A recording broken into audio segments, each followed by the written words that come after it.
Hello friends, आज हम लोग देख रहे हैं MCQs on taxation and auditing.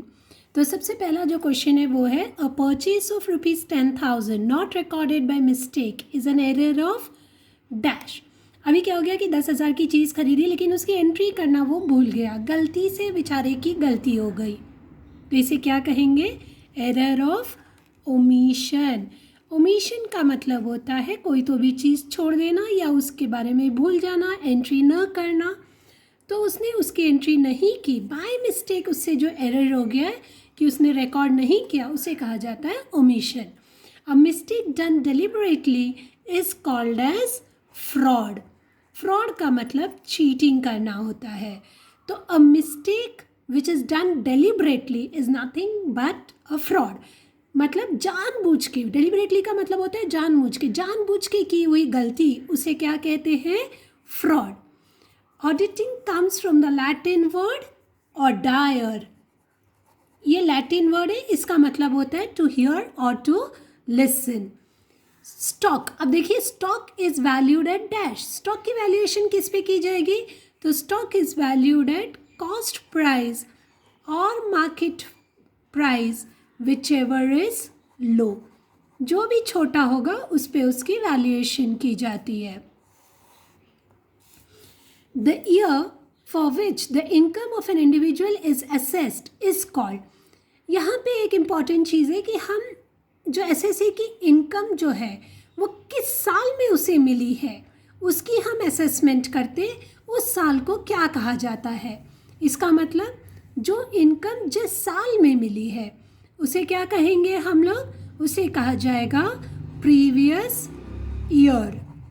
Previous year वो साल होता है जिसमें एसएससी को इनकम मिलती है। उस जिस साल का हम लोग असेसमेंट कर रहे हैं उस साल को कहा जाता है previous year. The year followed by the previous year is called as dash. अब जो प्रीवियस साल के बाद का जो साल रहता है उसे क्या कहेंगे हम लोग? तो उसे कहा जाएगा असेसमेंट ईयर। एक एग्जाम्पल लेके ध्यान से देखते हैं। सपोज मिस्टर एक्स है और उसको 2019 और 20 में 5 लाख रुपए मिले हैं। तो ये जब 5 लाख रुपए उसे 19-20 में मिले हैं, इस साल को हम लोग कहेंगे प्रीवियस ईयर। और इसकी जो असेसमेंट है वो हम लोग 2020 और 2021 में करेंगे, तो उसे बोलेंगे असेसमेंट ईयर। प्रीवियस ईयर ख़त्म होने के बाद का जो साल रहता है उसे कहा जाता है असेसमेंट ईयर।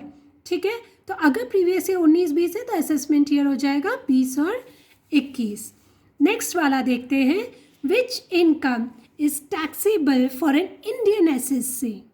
इनमें से नीचे हमें कुछ इनकम्स दिए, उनमें से कौन सा इनकम जो है वो टैक्सेबल होगा? देखते हैं। Dividend from Telco, income from agriculture in Konkan, share in profit of HUF. HUF का मतलब Hindu undivided family business. Dividend from Mercedes Benz. तो इन चारों में से कौन सी इनकम है जिसके ऊपर इंडियन एसएससी को टैक्स भरना पड़ेगा? So the answer is fourth one which is dividend from Mercedes Benz. ये क्यों ऐसे हो गया? ध्यान से देखिए, यहाँ पे भी डिविडेंड फ्रॉम दिया है, यहाँ पे भी डिविडेंड फ्रॉम दिया है, लेकिन ये टेल्को दिया हुआ है और यहाँ पे मर्सिडीज बेंज दिया हुआ है। टेल्को ये इंडियन कंपनी, इसका ओरिजिन इन इंडिया है, इसका brain and management is in India, इसके एचओ इंडिया में है, इसीलिए ये इंडियन कंपनी हो गई। डिविडेंड किसी भी हमारे डोमेस्टिक कंपनी से मिलता है वो टैक्सेबल नहीं होता है, लेकिन अगर वही डिविडेंड हमें ऐसी कंपनी से मिलता है जो फॉरेन की कंपनी हो तो उस केस में उसके ऊपर की dividend is taxable. Income from agriculture, अब देखिए इनकम फ्रॉम एग्रीकल्चर भी एग्जेम्प्टेड है provided it is within the geographical boundary of our country. अगर ये मेरे देश के अंदर की जगह पे कहीं पे भी हमारे देश में खेती बाड़ी की जाती है तो उधर से इनकम मिलने वाला जो एग्रीकल्चर का रहता है वो एग्जेम्प्टेड रहता है। अब Konkan is in Maharashtra, India के अंदर है, इसलिए इसके पास से मिलने वाला इनकम टैक्स फ्री है। Next, share in profit of HUF, Hindu undivided family business से मिलने वाला जो प्रॉफिट है टू द को partners is exempted from income tax. Okay, so यहाँ से हमें पता चलता है which is which income is taxable? तो dividend from Mercedes-Benz is taxable. Next, standard deduction under section 16 for the financial year 2019-20 is rupees dash. अब कितने का हमें स्टैंडर्ड डिडक्शन है एप्लीकेबल? तो स्टैंडर्ड डिडक्शन कितने का? 50,000. पिछले साल तक ये 40,000 का था, अभी उसको बढ़ा के 50,000 का कर दिया है. Okay, next we go to the few more MCQs over here. The next MCQ is deduction under section 6 dash are applicable in case of income from house property. अब हाउस प्रॉपर्टी आ गया, तो हाउस प्रॉपर्टी में deductions under section किसके तौर पे दिया जाता है? तो 24. ठीक है, डिडक्शंस अंडर सेक्शन 16 सैलरी के तहत दिया जाता है और deduction under section 24 house property के लिए दिया जाता है. 10वां देखिए, Mr. A sold a flat purchased on 1/4/2005 on 1/3/2020 at a profit of rupees 7 lakh. This gain is dash. अब देखिए उसने खरीदा कब था ये फ्लैट? 2005 में, और बेचा कब? 2020 में. इसका मतलब उसने कुछ तो भी यहाँ पे 14-15 साल तक वो प्रॉपर्टी अपने पास रखी थी. ये 14-15 साल जो है वो 3 साल से ज़्यादा है. अगर वो 3 साल से ज़्यादा समय के लिए कोई तो भी एसेट रख के उसके बाद उसे बेचता है, उसे कहा जाता है long term capital gain. Okay, अगर 3 साल के अंदर ही वो उस एसेट को बेच के कुछ प्रॉफिट मिलता है उसे, तो उसे कहा जाएगा शॉर्ट टर्म कैपिटल गेन. और 3 साल से ज़्यादा समय के बाद वो अपनी एसेट बेचता है तो उसे कहा जाता है long term capital gain. Next देखते हैं, if market value, okay the 11th one, if municipal valuation is 3 lakhs, standard rent is 4 lakhs and fair rent is 2 lakhs, then expected rent will be dash. अभी हमें यहाँ पे expected rent निकालना है.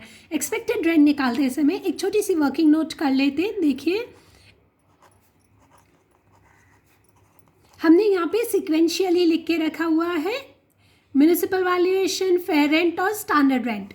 उनकी values लिख लीजिए. म्यूनिसिपल वैल्यूएशन कितने पे दिया हुआ है? तो मैंने यहाँ पे 3 lakhs लिख लिया.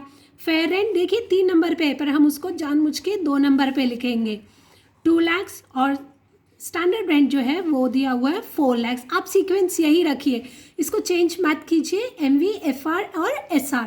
इसके बाद ये जो MV और FR है, इन दोनों में से बड़ी वैल्यू हमें निकालनी है. बड़ी कितनी होगी? 3 lakhs. अब इस 3 lakhs और ये जो बचा हुआ 4 lakhs है उसमें से हमें छोटी वाली वैल्यू लेनी है. 3 लाख और 4 लाख में से छोटी कौन सी है? 3 लाख. तो आंसर कितना हो जाएगा? Expected rent will be 3 lakhs. इसे कहा जाता है MV और FR whichever is high subject to SR. इसका मतलब MV और FR में से बड़ा लो, लेकिन वो SR से बड़ा नहीं होना चाहिए. स्टेप समझ में आ गई?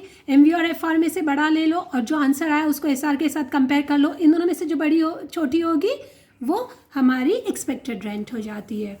नेक्स्ट हम लोग देखते हैं which is Mr. Raj received interest on RPF at 13%, rupees 13,000. Taxable amount will be dash. अब मिस्टर राज के पास इंटरेस्ट ऑन RPF कितना मिल रहा है उसको? 13,000. तो टैक्सेबल अमाउंट कैसे होगी वो निकालने के लिए हम लोग यहाँ पे लिखेंगे इंटरेस्ट ऑन RPF. देखिए उसको कितना मिल रहा है, तो मैंने यहाँ पे लिख दिया 13,000. लेकिन इंटरेस्ट ऑन RPF जो है उसमें से एग्जेम्प्टेड मिलता है आपको कितना? तो एग्जेम्प्टेड इज 9.5%. तो 9.5% कैसे निकालेंगे? देखिए यहाँ पे हम लोग एक छोटी सी वर्किंग नोट कर लेते हैं. 13 के लिए अगर 13,000 है तो 9.5 के लिए कितना होगा? एक क्रॉस मल्टीप्लिकेशन दे दीजिए. 13,000 into 9.5 by 13 which will give you 9,500. तो एग्जेम्पशन हो जाएगा 9,500 का और टैक्सेबल अमाउंट हो जाएगी 3,500. तो आंसर कितना हो गया आपका? 3,500. उन्होंने क्या पूछा था? Mister Raj received interest on RPF is 13% at 13,000. The taxable amount will be, तो the taxable amount will be 3,500. क्योंकि उसे 13% पे 13,000 अगर मिल रहा होगा तो भी एग्जेम्पशन उसको 9.5% का दिया जाता है. Which is calculated like the working note that I have shown you below, और उस हिसाब से 9,500 का अगर उसको एग्जेम्पशन मिल गया तो taxable amount will be 3,500. I hope you have done a revision of your taxation MCQs over here. Please subscribe the channel. Bye.